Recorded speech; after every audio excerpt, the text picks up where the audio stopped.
Jen from Not a Real Farm. Just wanted to send out, first of all, a thank you to one of the viewers who introduced me to honey garlic, so garlic and honey. But I tried it the other day. I love it, but we're going to kick it up a notch. So one of the things that we're going to do and go beyond is basically fermenting your garlic, obviously, in the honey. Obviously, you know that garlic is a great way to boost your immune system, and probably with both honey and garlic together, they have strong medicinal benefits. So what we're going to be doing is we're going to actually just take that one extra step further and actually ferment the garlic actually in the honey, just to give you that extra bit of immune system boost.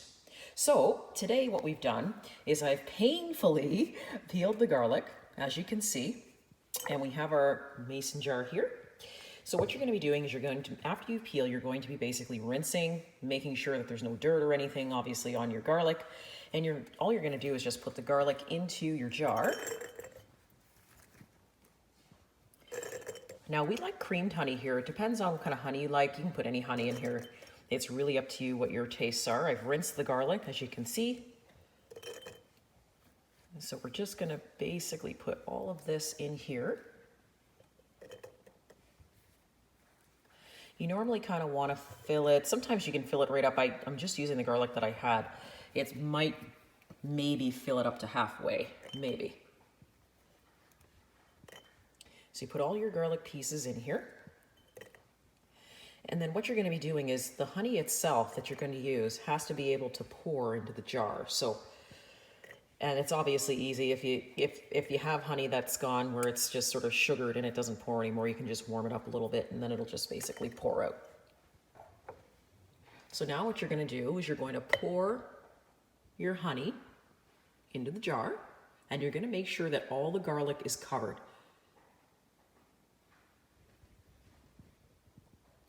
All the garlic has to be covered.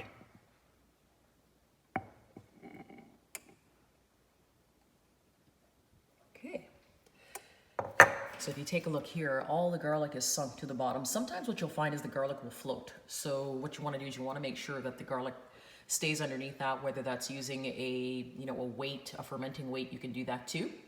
Then you're going to cap it. And you're going to make sure that everything is covered. So we're going to just basically turn this upside down.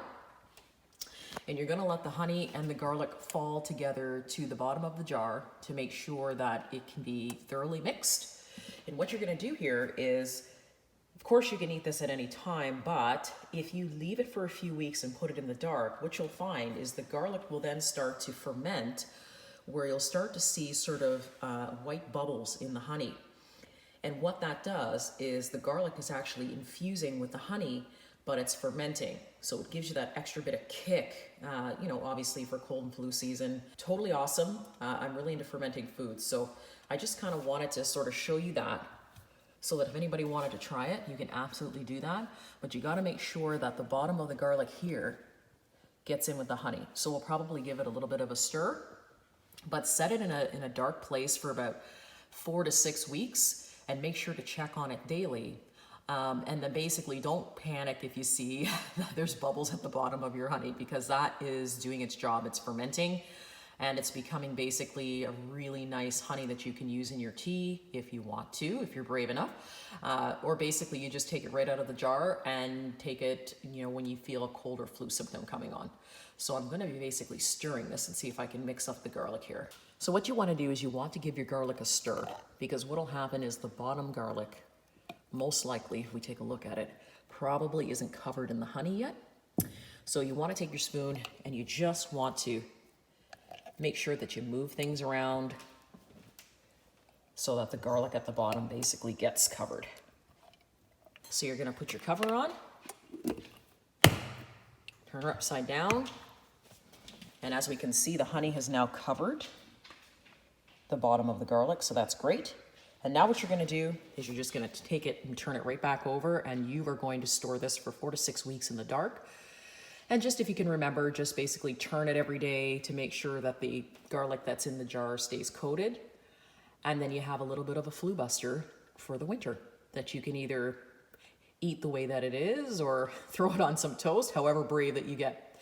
But this is really great for your immunity. And sometimes if you're brave enough, you can even make a tea out of it.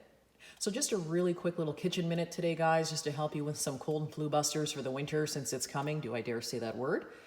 And that's pretty much it. Thanks for joining me this morning, guys. See you soon.